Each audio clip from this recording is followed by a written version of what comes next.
Hi, everyone. Hope you can hear me fine at the back. Is it loud enough? Cool. Thank you very much. First of all, thank you very much for coming, and thanks to OWASP NZ for giving me the opportunity to present here. First time presenting, so a bit nervous, but I think I can pull this off. So as you can see from the title, I wanted to talk about other than XSS, because I've attended so many conferences, been to so many presentations, and wherever you go, people are talking about XSS, CSRF, SQL injections, directory traversal attacks. So I thought I'll talk about some other vulnerabilities, other vulnerabilities who need more love and attention. So I'll be talking about those vulnerabilities. Just a little bit about myself. Working as a security consultant for one of the leading financial institutes of New Zealand. Been in security for above, I think, just over 7 years. Passionate about web application security. Been breaking and building web applications for years.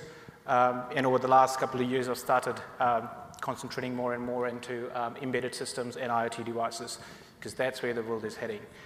Done a bunch of certificates, as you can see, OSCP, EWPTX. If you know, come from networking background.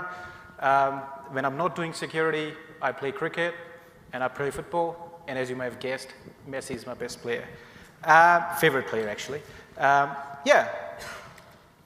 So when I actually got the news that my talk is got accepted, this was me. Because this was my first time presenting, and when I submitted my talk, got the confirmation, I was really happy. And I was like, cool, let's do this.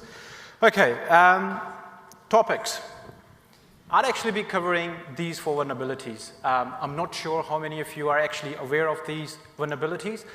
Because I only have 35 minutes, so I couldn't really fit other 2 I wanted to talk about. But today I'll be concentrating on these 4. Can you please raise your hand if you're aware of these 4 vulnerabilities and you may have exploited or defended against these vulnerabilities in your production or test environments? Yes, that's what I wanted to see. Cool. So let's start with the first one, which is I call IDOR, just for short. And let's talk about it. So what does it stand for? So IDOR stands for Insecure Direct Object Reference. I'll talk about it because, in my opinion, this is actually a least understood vulnerability in security industry, but it's really simple to explain. What is it actually? So it's a type of vulnerability when you are able to access an unauthenticated data from someone else's profile. So for example, say, when you are in web application, you've got multiple parameters like ID, PID, UID. You may have seen that in the URLs above when you visit the web applications. If you can manipulate an ID parameter when you are in a web application, say, when you're logged in, it's displaying 123. And if you change that to 124, and it gives you another user's profile, that application is vulnerable to IDOR. So it's really easy to understand what it is, but I've seen this in production where developers are actually failing to implement fixes, and they're just leaving it as it is. They do not authorize an end user before they actually pass this on, this information to an end user. What it can do, it can actually leak your confidential data. If IDOR, it's so powerful, it actually can modify or delete your data as well. So we have to be wary about this one. Okay, just diving a little bit deeper into it. As an example, say you visit a URL, and you see a user ID there called 123, and it returns a page something like this. Just a normal application. That's fine. Some people are curious. They look at the user ID section and they say, 123. What happens if I change that to 124? And if that web application is vulnerable, it will actually give you another person's profile. Right? So diving a little bit further, this is an example of another application. You've got Bob here. He's logged into his system. And as logged in user, Bob is expecting to see his file. So what he says, he tells the web application, hey, can I please have my 1000 number document, please? Web application says, yeah, here you go. Bob is curious. What he does, he changed that number to 1002. And the web application goes and say, hey, I'm also going to give you David's document. That's it. So this is, I mean, in my opinion, I've actually reported this vulnerability a few weeks ago, to a production website. I can't disclose it here because they haven't fixed it yet, but, it is still happening. Some real-world exploitations. What I'm going to do here, I'm actually going to link you to some of the publicly disclosed IDOR vulnerabilities on HackerOne or Bugcrowd platforms. So let's take a look. HackerOne. It was actually, HackerOne, if you're not aware, world's, sorry. Can you hear me fine? Sorry. So yeah, so HackerOne, they are the world's biggest bug bounty platforms, just along with Bugcrowd. So as you can see, their own platform was vulnerable to this particular vulnerability.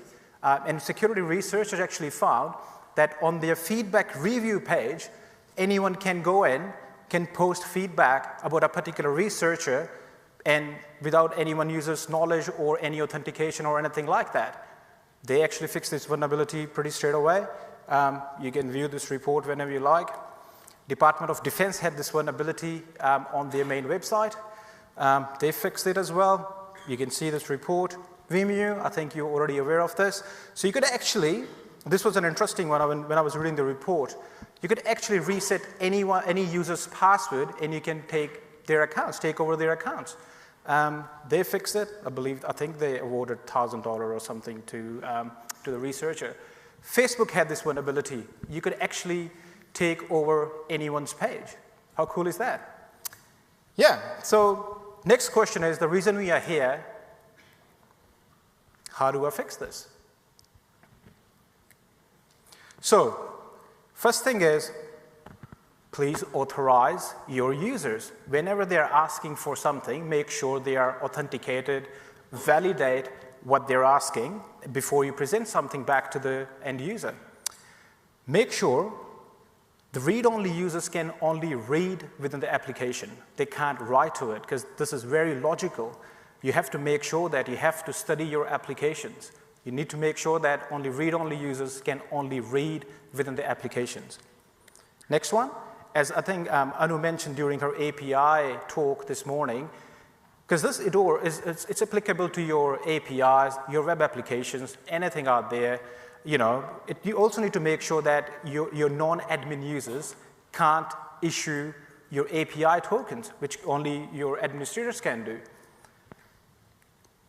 This is, I was reading, when I was actually reading this particular vulnerability months and months ago, OWASP actually has this API which you can use. It provides you access control interface. If you haven't heard about it, please check it out. It's a pretty cool API. You will learn a lot from it. Use hash functions or hashed values instead of using ID is equal to 1, 2, 3. Use something, some randomly generated numbers. Just mess with hackers. Just mess with them. Just don't give them easily guessable IDs and UIDs and PIDs and stuff like that. And think like an attacker, because that's the only way you can actually mitigate this particular vulnerability. Again, there is not a single fix, but it's all logical. Cool, moving on. So this vulnerability I'm going to talk about called SSRF, server-side request forgery. How many of you know about this particular vulnerability? You may have come across? Cool, thanks. Yeah, so what is this vulnerability? When an attacker can, craft a request through a malicious web application, that's what's called SSRF. The main reason an attacker wants to leverage SSRF because they want to attack your systems which are hidden behind a firewall. Attacker might not have any knowledge how many systems are behind the firewall, but through SSRF, they can find that out.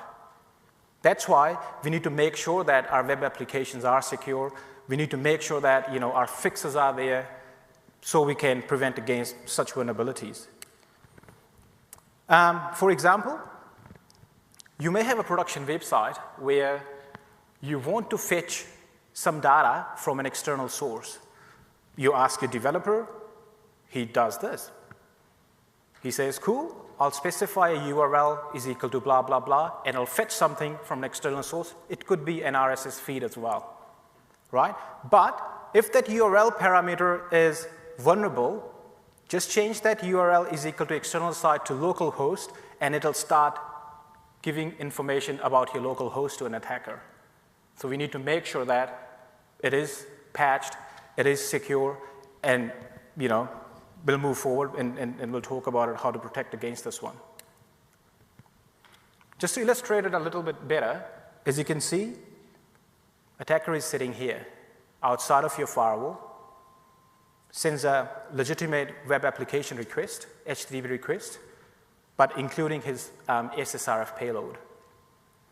That request goes fine through your firewall. Your firewall has no knowledge what attacker has sent unless you're using really, really good WAFs and WAF regex and stuff like that. Yeah, so it'll be treated as a legitimate HTTP request, and based on that request, when it hits that vulnerable web application server here, attacker can either scan your internal network. They can leverage that vulnerable server to send requests to another servers. And as you can see, what harm we can do, it's on the right-hand side. You can scan the whole internal network. You can scan the services that particular system is running. If you are on a Linux box, you can extract, if an application is running as a root, well, the game is over pretty much. Or you can actually enumerate what users are on that particular box. And again, you can actually abuse the trust relationship of that server with external servers. So it is pretty dangerous. So again, we will talk about what's actually been exploited in the real world. You'd be surprised. New Relic, I'm not sure if you have heard about this or not, but New Relic had this vulnerability where an attacker managed to scan their whole environment using this vulnerability. Please read the HackerOne report. It's really good. Department of Defense had this vulnerability in one of their web applications. So an attacker was managed to send very well-crafted HTTP requests. It was fixed. This is my favorite, HackerTarget.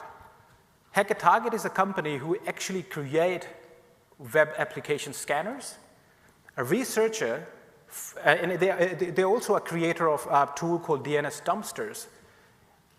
A researcher actually found a vulnerability in the get HTTP parameter of that DNS dumpster and managed to scan HackerTarget's own network.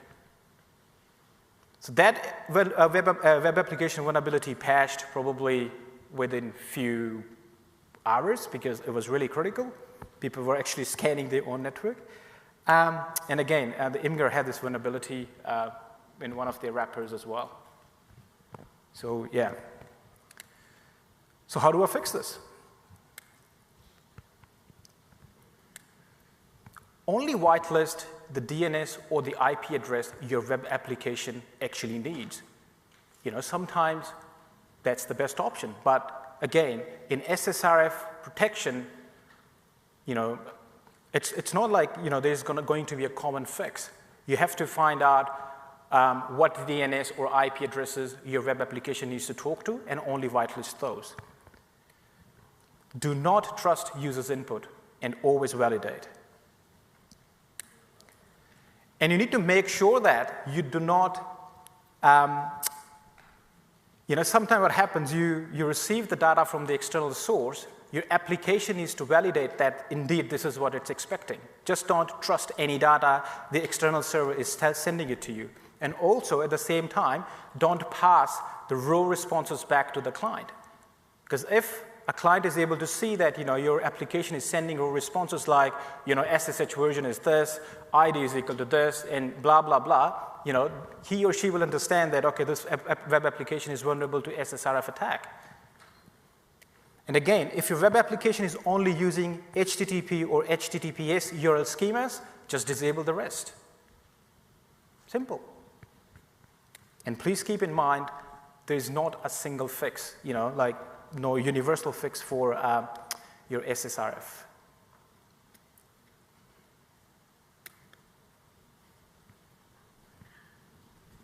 XML external entities. Who heard about this one? Cool. Thanks. Cool. This is my favorite one, and I'll tell you why. Cool. So XXE stands for external entity injection. XML stands for extensible markup language. Is the type of language which can provide you a format in human and machine readable format. It occurs when your web application parses an XML external entity. When your XML parser is insecurely configured, it can parse an external entity. And what happens with that, you're actually leaking your confidential data, and someone can actually leverage the same vulnerability to do SSRF attacks because they're actually poking your backend systems. And this is actually one of the most dangerous injection along with SQL injection out there, because this could be really, really dangerous if an attacker knows how to leverage this one. Let's take an example. You can see here on the top, that's just a simple XML application requesting, just doing a simple input called hello world, and on the right, an application responds back with hello world. That's fine. If the web application is vulnerable, in the second example there, you could see I've created two elements, one called foo as a DTD file. If you are in XML, you would understand what the definition file is. And then I've created another entity called bar. Here in the request, you could see I've assigned a variable called bar, I've assigned a world word to the bar entity. And wherever I'm calling bar, ampersand bar, and semicolon, it's going to call that word called world. If your web application is vulnerable, as you can see here, I've just called that bar variable. It's going to give me the response back because your XML parser is going to parse that external entity. Hence this name, XML external entity injection. Taking a closer look. So if an attacker knows that your web application is vulnerable to XXE, what he can do is he can inject his own payload to extract information from that particular server. So he can extract the user information by changing the payload to something like this, where he creates an eval DTD file, then he creates an XXE entity, and then he uses the system variable and call the user file from the Linux system. And if your web application is vulnerable, it's going to parse it nicely and going to give a response back as it is.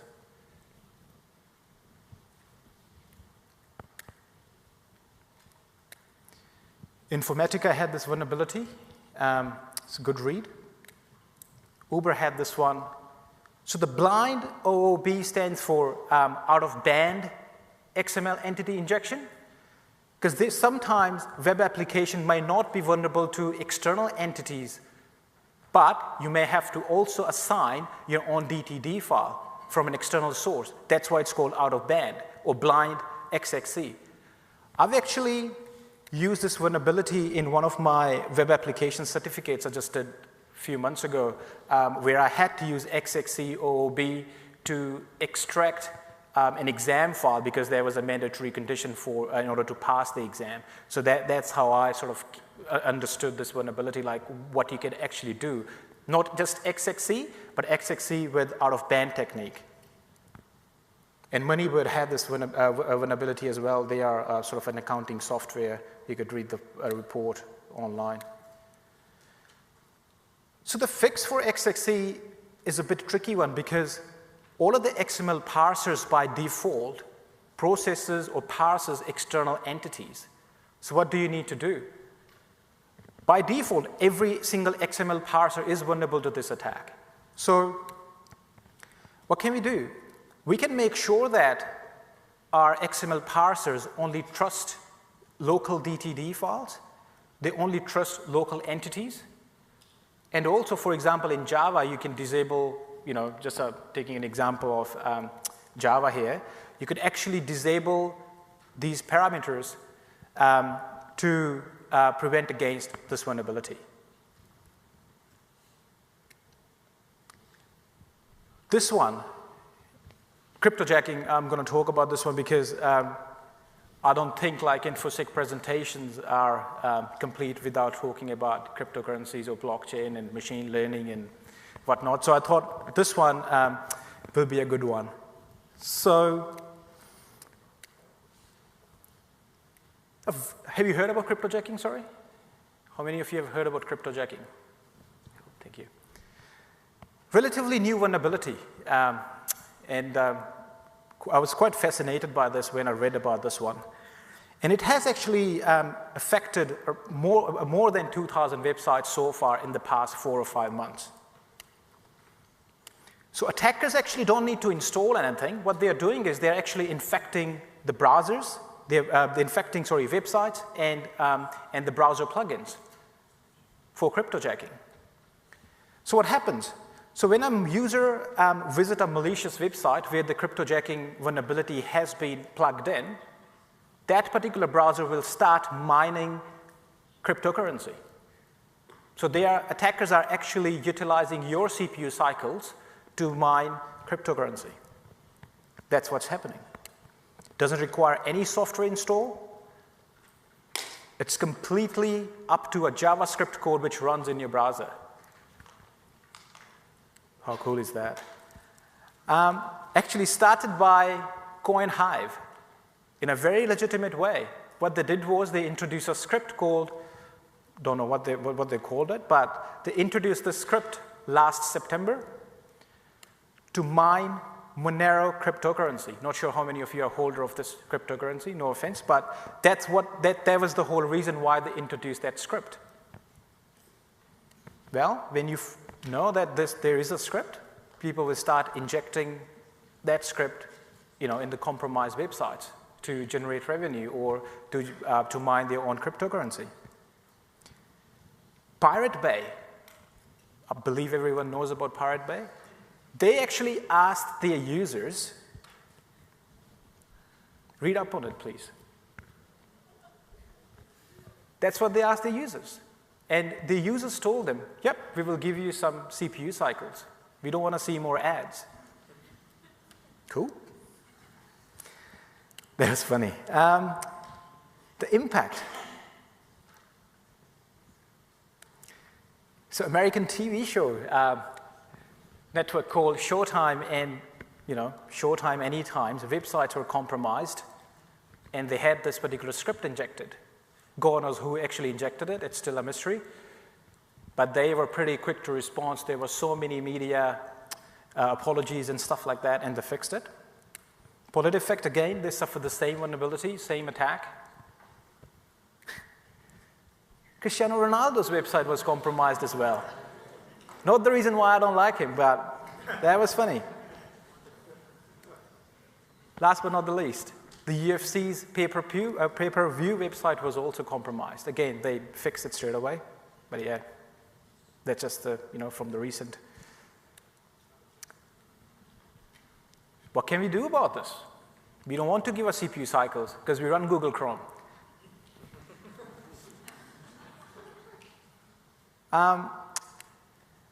We can use, there are some fixes out there. We can use anti-mining specific extensions. There are a few from Google. You can try NoCoin or MinerBlock. There are also script blockers as well. You can use NoScript for Firefox or uBlock Origin for Chrome. You can add this entry to your host files. Opera, I don't know how many of you use that browser, but they have blocked these scripts in the latest web browser. And they've also created a website if you want to go and find out whether your browser was compromised for this cryptojacking vulnerability or not. Do that on your own risk. Wouldn't recommend that. And thank you. Thank you very much.